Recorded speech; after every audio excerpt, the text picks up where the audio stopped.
So we have a request from one of our YouTube viewers, Poppy. Shout out to you. Thank you. We are going to review Wuthering Heights.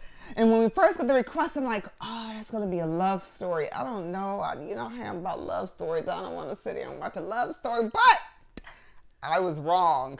We're going to tell you why. We're saying thank you to Poppy for watching this one. I'm going to let Miss Jules give you some info, and then we'll get into it. So Wuthering Heights is rated R. Very much. It's 2 hours and 16 minutes. Okay. It stars Margot Robbie, Jacob Elordi, Han Chow, and Shazad Latif. Okay. This is a passionate and tumultuous love story set against the backdrop of the Yorkshire moors, exploring the intense and destructive relationship between Heathcliff and Catherine Earnshaw. Okay. So there have been well over 15 versions of Wuthering Heights TV film adaptations. It is a lot. It's a lot. It's a lot. Yeah. So people who have read the book, you know, they always get into, well, that wasn't right like it was in the movies. So we're going to talk about that a lot later for you as well. But let me first tell you what I thought about the movie, right? So I go into this thinking I'm just about to watch a love story. But what I ended up watching for me was like a tragic love story. It was very tragic. There was a lot of sex. Didn't expect that. And there was some scandalous people in here. Some of these folks, you know, just because they're rich, you know, they don't necessarily buy class. There's some scandals going on. Right. And they got a little juicy in there Yeah. and intense. And then it became tragic. I see all of that when I watch this, and I've never watched Wuthering Heights. I've never read the book. I've never watched any adaptation, so I didn't know what to expect in here. It helps that Margot Robbie starred in it because it made me a little bit interested in it. I wasn't familiar with the rest of the cast, but I was cool with that. So I said, I like Margot Robbie. So we're going to go ahead and check it out since we got a request for it. And I'm glad I did. I ended up enjoying it. I ended up texting Jules afterwards, like, I didn't think I was going to like this, but it was pretty scandalous and juicy. I like this. I'm glad I watched it. I said the same thing. I really wasn't sure if I was going to like it because I kept hearing, oh, there's lots of sex. And I know I'm familiar with a few of these actors, so I knew, you know, about them. And I was like, am I going to see another movie with a bunch of sex? And I'm not going to see this one with my dad. So I didn't take my dad with me because Thank you. But it wasn't as bad as I kind of expected, the way that people were making it sound. So, and I don't remember if I've ever seen another version of this, but it turned out to be a little bit more interesting than I thought it was going to be. I enjoyed it a little bit more than I thought I would enjoy it. But I had some questions, like, since this is already a book and there's already so many versions of this out, like, they bought her all these fancy clothes and had them shipped there to that house for what? So she could just wear them and sit at dinner in the house and look pretty. Yep. Like, not go anywhere in them. Yep. Like, what is the point of that? And those are the dresses that you have to have somebody help you put on. The corsets. My gosh, what women had to go through back then. But yes, she was just a prop, waiting for some man to marry her. She's the pretty prop. That's what, you know, they sell off their, I hate to say it, but sell off their daughters. And then I was wondering, okay, Heathcliff came back with money and bought their house, the Wuthering Heights. Why didn't he ever, like, fix it up? Hire some people to fix it up or something. I mean, I know that he said, I went to sleep in my own bed, so I feel comfortable. Quit talking like that. But you can fix the main house, you know what I'm saying? I think a little bit. Well, it was like deteriorating. It was horrible. I mean, it was a shack that needed to just go ahead and be torn down. You're trying to get back with old girl. You really expect her to come back to that raggedy shack from where she's living? Like, I was really thrown. Like, from riches to rags. It's kind of what it was looking like. Y'all love and everything, but honey, yeah. Nobody wants to live in a shack. Her. Excuse my voice, y'all. Yeah. You came back to impress her, but you're not even fixing up the house. Like, that's what I assumed was going to happen. Like, he was going to fix up the house, and she would feel more comfortable coming back there and stuff. And it's still, like, even based on my research, even in the book and some other versions, it's never really said how Heathcliff went. But her dad owned slaves. I'm calling them slaves. You can call them servants if they want to. They were his slaves. And Heathcliff was one of her dad's slaves. But then when he does this hiatus and they separate for a while and he comes back and all of a sudden he's got money, he's sharp, he's cleaned up. Nobody knows where his money is coming from. It's not explicitly said. It's just implied that maybe there have been some shady dealings or anything. But it's never said. I would like to think with the way he grew up, being humble, that he would have earned his income, honestly. But we don't know. It's up to you to decide because they don't tell us. Right. So that was one thing that we were kind of wondering watching the movie, like, what? And didn't their dad say when he was a boy, this is your toy or whatever? Oh, for his Something like daughter? that. Yeah. And it's like... Because she was like wanting to play with them. She's Yeah. like, oh. Yeah.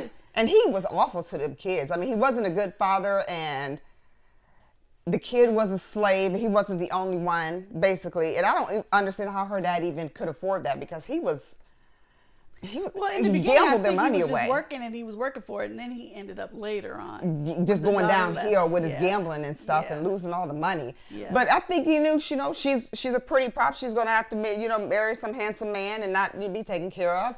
So that's what they presented her as. And she seemed to be okay with it for a while. But your true heart can't let you lie to yourself. Mm-hmm. You can only do it for so long, and then you're going to end up just being miserable. Mm-hmm. And that She develops. loves Heathcliff, but she's like, I don't want to keep living in poverty. This house is beautiful, and they have everything, and they have heat. You can't get mad at somebody for that. I'm sorry. Yeah. For not wanting to come down to the struggle with the man. Love isn't supposed to be a struggle, and it's not supposed to hurt. But her handmaid did her dirty though too. She did. But that little girl she was also a slave as a little girl. Yeah. And it was sad because what I seen from her, from that particular slave, is that she yearned for a real life. Mm-hmm. Maybe even Kathy's life. She's been a slave all her life. She doesn't know love. She doesn't know anything. Mm-hmm. So a lot of her jealous heartedness came out. And it was really sad. Like, at first I was mad at her. Then I kind of felt a little sorry for her. Like, They live out in the middle of nowhere. Imagine that life. Yes. Yeah. So Kathy's bedroom at Thrushcross Grange is a photocopy of Margot Robbie's skin. That's kind of weird. Yeah, he's like, there's your mole right there. That's so weird. And it had veins. Yeah, they actually... It was, production designer Susie Davies' graphics department manipulated the images, intensified the veins, experimented with latex colors, and printed Robbie's skin behind stretch padded panels. Yeah. Whose head Like, said why let's would do he that? even think that she would like that? That is... It's he's like, bizarre. That sounds like something they do in a horror movie. I could do is your face, and at first I was like, oh, it's pretty. Oh, when they got up close and I saw the veins and stuff, I was like, that kind of sounds like an Ed Gein kind of thing. I would not want to sleep in there. Leatherface Ed Gein kind of thing. That's bizarre. Super bizarre. I want to know where that came from at some point. That's just weird. Okay. This writer is twisted. The project started a bidding war to production, with many rival studios wanting to acquire the picture. Warner Brothers won out in the end, partly due to their commitment to the theatrical release for the film. Okay. I'm surprised this is still as popular as it is after all these years. I mean, there were some versions from the 70s. I'm just surprised that they're still redoing it. I don't know. I haven't seen any other ones. Women be horny, man. Women be horny. I don't know. Okay. I'll accept your answer. I don't remember, I know that one of my friends was like, yeah, I read that in high school. I don't even remember reading this in high school. I don't recall ever reading this. Mm-mm. A lot of people read it, I guess. So they a lot of people, interested to see it on the screen. Yeah. I did not. For the goldfish that swam in the transparent urns, they could only use real fish for a single day of shooting.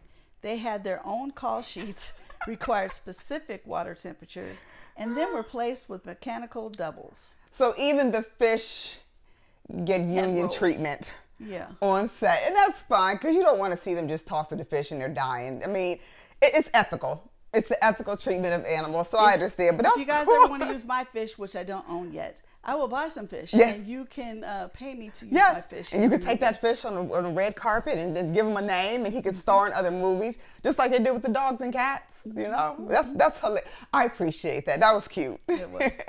The film's title was intentionally placed in quotation marks as a signal that it would not be a direct interpretation of the novel, but a modern vision filtered through layers of reference, desire, and memory. So the people that read the book, just know this adaptation. It's not going to be exactly like the book. Yeah, the lady that did this screenplay or whatever, she was just like, when I read the book, it gave me all kinds of feelings and emotions, and I just wanted to portray that in this film. That's why I was like, oh, she was a horny teenager.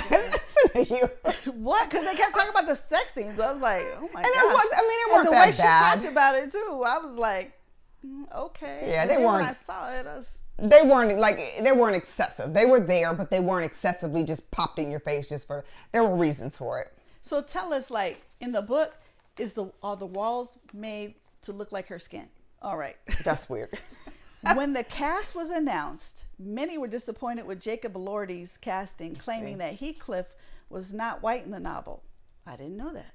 Many also felt it was even more disappointing after the last adaptation, Wuthering Heights 2011, had portrayed Heathcliff as a non-white in the movie, played by men of color. However, Emily Bronte's novel remains vague of Heathcliff's ancestry, describing him alternatively as a dark-skinned gypsy with black eyes and as white as the wall behind him and even pale.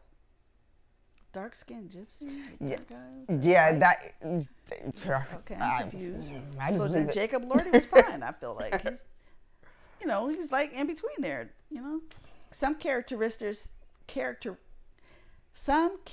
hint at a possible Mediterranean or Latin American heritage. Although Elordi is from Australia, his paternal family comes from the Basque region in Spain. See, that's why I felt like he fit. That's why I felt like, even with this description, it sounds like he fit. Because I had no idea what Heathcliff was. Like I said, we've never read the book. Yeah, I don't remember Jacob it Elordi anyways. is hot right now, so why not? And he fit what they're describing, in my opinion. Well, like we said, people who read the books get all bent out of shape all the time. Yeah. You would think by now they would say, okay, I understand this is not going to be the same, but they don't. Yeah. They still voice their anger. Yeah. But it is what it is. It's a new adaptation, accept it for what it is. You're right. And I think he did a great job. The tomato meter gave it 59%. Wow. Critics. And the popcorn meter's giving it 77%. Okay. What say you? I'm going to have to say with me, because this is my first time, so I'm not basing it on any comparison or any books or any other productions whatsoever. I enjoyed it. I'm going with the 3.5 clappers for this one. What say Jules? I'm going to give this 3 clappers. Okay. Mm-hmm. I enjoyed it more than I thought I would. It was an interesting story. It was. It was. Mm-hmm. It was a little long, but I felt like everything pretty much needed to be there. Yeah. I agree. It didn't feel like extra long. Like, No. no. Sometimes I'm like, why did they keep showing this scenery for like 10 minutes? Yeah, and it wasn't didn't, like that. It wasn't fluff. All the scenes were needed to be there. And the scenery was beautiful. It was gorgeous. It was very gorgeous. Mm-hmm. Yep. And the costumes were great too. Yeah. Very nice costumes. Whoever did the costume design on this was really good. Yeah. Are there any extra scenes? No. Because, doesn't need to be. Doesn't need to be, and it's 2 hours and 16 minutes. Yes. So, no. Yes. And I would say matinee it. I would not go on a date to see this movie. I don't know. This isn't a date type of movie for me per se. Love stories aren't my date type of movie. So, but I would say just matinee it. Especially if you read the book, go check it out. Go check out the new adaptation. You might I agree with matinee too, but I also agree that it could be a date movie if you guys like romantic movies. Yeah, I've yet to date a guy who likes romantic movies.